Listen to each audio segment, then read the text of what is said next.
Halo semuanya, selamat datang lagi di channel ini ya. Oke, pernah nggak sih kalian bertanya-tanya gimana sih YouTube bisa tahu video apa yang kita suka, atau kenapa sih iklan yang muncul di media sosial kita terasa pas banget dengan apa yang kita butuhkan? Jawabannya ada satu, yaitu teknologi keren yang sedang mengubah dunia, yaitu machine learning ya. Nah, di video kali ini kita akan membahas sedikit tentang machine learning. Kita persingkat saja yuk, langsung masuk ke bagian apa itu machine learning.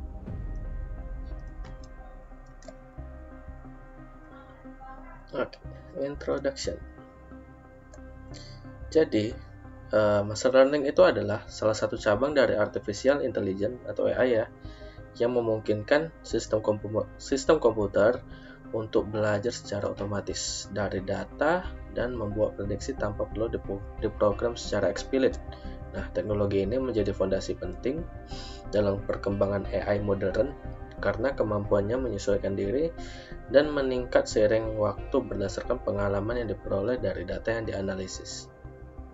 Nah, secara sederhana itu berarti machine learning itu dapat diibaratkan seperti cara manusia belajar dari pengalamannya. Alih-alih memberikan serangkaian aturan eksplisit, kita cukup memberikan data kepada mesin. Dan mesin tersebut akan belajar mengenali pola-pola dari data tersebut dan kemudian digunakan dalam mengambil keputusan di masa mendatang. Nah, di sini saya ada membuat beberapa poin ya. Satu, impact ya, dampaknya. Jelas dampak dari machine learning ini mengubah ya, mentransformasi industri-industri seperti kesehatan, keuangan, dan transportasi, yang membuat ya lebih cerdas, lebih efisien, dan lebih otomatis. Nah, importansinya itu machine learning ini sudah digunakan dalam otomatisasi dan pengambilan keputusan dan peningkatan efisiensi. Jadi machine learning ini hilang ya. Machine learning ini merupakan bagian dari AI, belajar dari data untuk membuat prediksi. Daripada memberikan instruksi secara detail, kita cuma memberikan data kepada mesin ya. Oke, lanjut ke sejarahnya. Oke.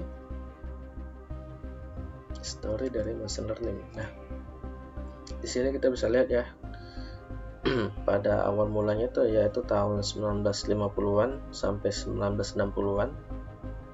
Ya, pada awalnya konsep kecerdasan buatan atau machine learning dimulai dengan penelitian oleh para ilmuwan komputer seperti Alan Turing. Anda bisa lihat filmnya jika ingin, Alan Turing.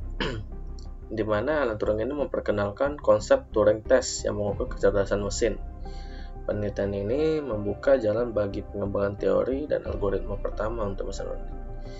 Itu lanjut dan selanjutnya itu pada tahun 1970-an hingga 1980-an, di mana perkembangan awal pada periode ini muncul algoritma dasar seperti pohon decision ya, pohon keputusan, dan nearest neighbor yang digunakan untuk membuat model prediksi sederhana.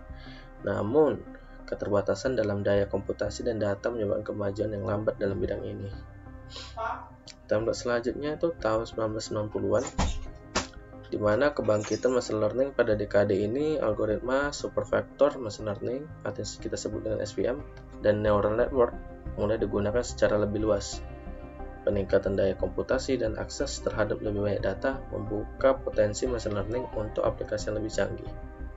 Timeline selanjutnya itu di tahun 2000-an hingga 2010-an, di mana revolusi terjadi di deep learning ya, pengenalan deep learning menjadi titik balik dalam machine learning ya.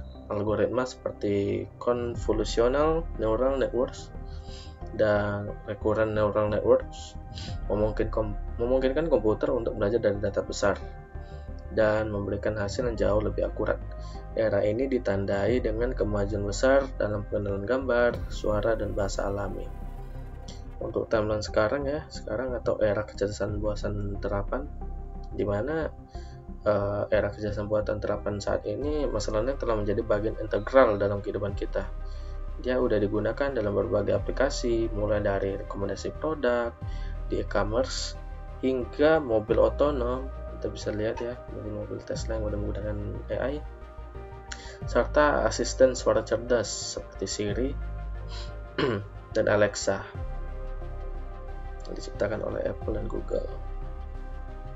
Kita lanjut ke tipe dari machine learning. Di sini saya menjelaskan 4 tipe ya di sini.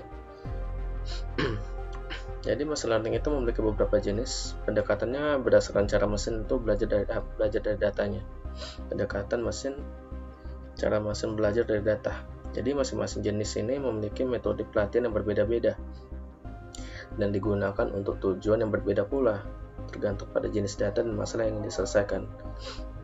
Jadi jenis pertama itu ada supervised learning, di mana mesin belajar dari data berlabel, artinya input dan output sudah diketahui. Model dilatih untuk memetakan input ke output yang benar.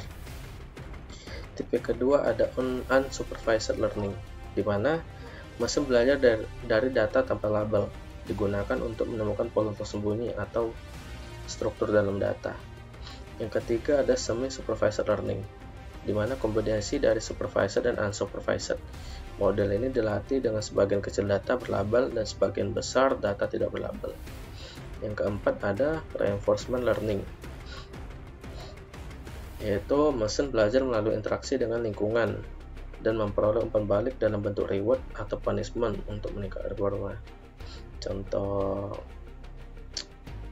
nyatanya pada saat ini adalah AI ya, yang udah menggunakan dimana menerima data dari feedback pengguna. Oke, kita lanjut ke slide selanjutnya, yaitu application dari machine learning. Jadi machine learning ini udah digunakan secara luas ya di berbagai bidang untuk menyelesaikan masalah kompleks, mengotomatiskan tugas, meningkatkan efisiensi. Jadi di sini saya akan menunjukkan beberapa contoh aplikasi dalam kehidupan nyata. Yang pertama itu ada healthcare atau kesehatan. Ya, untuk di dunia kesehatan, machine learning udah digunakan untuk diagnosis penyakit, analisis citra medis, dan prediksi perawatan pasien, seperti aplikasi deteksi kanker dan dari hasil pemindaian seperti itu. Yang kedua tuh dalam finance ya, keuangan, diterapkan dalam deteksi penipuan, analisis risiko, dan trading otomatis berdasarkan dasar pasar. Yang ketiga dalam kehidupan transportasi, di mana machine learning digunakan untuk menggerakkan sistem mobil otonom, optimasi rute pengiriman, dan prediksi lalu lintas. Lanjut di e-commerce ya, di mana machine learning digunakan untuk sistem rekomendasi produk, prediksi perilaku konsumen, dan personalisasi iklan. Yang kelima ada di customer service, di mana machine learning digunakan untuk membuat chatbot pintar dan asisten virtual yang memahami dan merespon pertanyaan pelanggan secara otomatis. Aplikasi dari machine learning di kehidupan nyata. Sekarang kita lihat tantangannya. Nah, jadi meskipun machine learning ini memberikan banyak kemudahan, terdapat beberapa tantangan besar pula yang perlu diatasi agar teknologi ini dapat berkembang secara aman dan adil. Yang pertama saya buat dalam poin di sini keamanan data ya, data privasi dan security, di mana penggunaan data dalam jumlah besar menimbulkan risiko kebocoran informasi pribadi. Tentunya perlindungan data sangat penting untuk menjaga kepercayaan pengguna dan mematuhi regulasi. Yang kedua ada bias dan fairness. Di sini model machine learning bisa aja mempelajari pola yang bias dari data sehingga menghasilkan keputusan yang tidak adil. Hal ini pastinya sangat krusial terutama dalam bidang seperti rekrutmen atau sistem hukum. Baru di ethical concern, di mana pengambilan keputusan otomatis oleh mesin tentunya juga bakal menimbulkan pertanyaan etis, seperti siapa yang bertanggung jawab jika kesalahan pada sistem AI. Lalu keempat ya, computational power, di mana model machine learning tentunya, apalagi khususnya deep learning ya, di mana pastinya memerlukan daya komputasi tinggi yang bisa jadi tantangan bagi organisasi dengan sumber daya yang terbatas.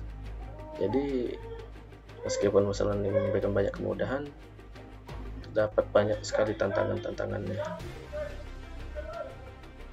Oke, kita lanjut. Kita lihat bagaimana di masa depan untuk kehidupan machine learning ya.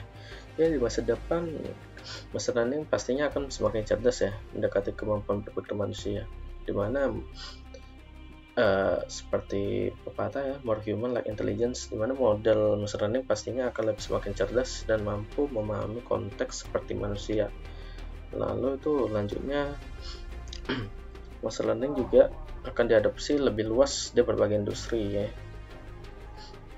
pastinya seperti pertanian, pendidikan, dan energi. Yang ketiga, machine learning harus ya lebih transparan ya, serta peningkatan regulasi dan etika untuk memastikan penggunaan yang aman dan adil. Jika regulasi belum pas, akan sangat bahaya seperti hak cipta, seperti yang baru-baru ini terjadi, yaitu ada kasus dari ChatGPT ya, yang bisa meniru style dari studio Ghibli untuk art style, yang dimana pastinya ini juga membuat banyak geram para seniman dan sang penciptanya sendiri. Oke, terlanjut. Oke, kita tahap conclusion. Kesimpulannya sih, machine learning itu telah menjadi bagian penting sekarang dalam transformasi digital dari berbagai sektor. Dengan kemampuan belajar dari data, teknologi ini membawa efisiensi dan inovasi pastinya. Namun penting juga harus kita ingat untuk tetap memperhatikan tantangan seperti privasi, etika, dan transparansi agar penerapan machine learning tetap bertanggung jawab seperti itu. Oke, kita lanjut. Oke, jadi mungkin sampai sini saja video kali ini tentang machine learning. Semoga bermanfaat dan menambah ilmu kita ya. Ya, pastinya machine learning akan terus membantu masa depan kita, dan kita harus bertanggung jawab untuk mengembang dan menggunakan dengan bijak. Yes, semoga ya, sampai di sini saja video kali ini. Saya mohon pamit. Sekian, terima kasih. See you guys and bye bye.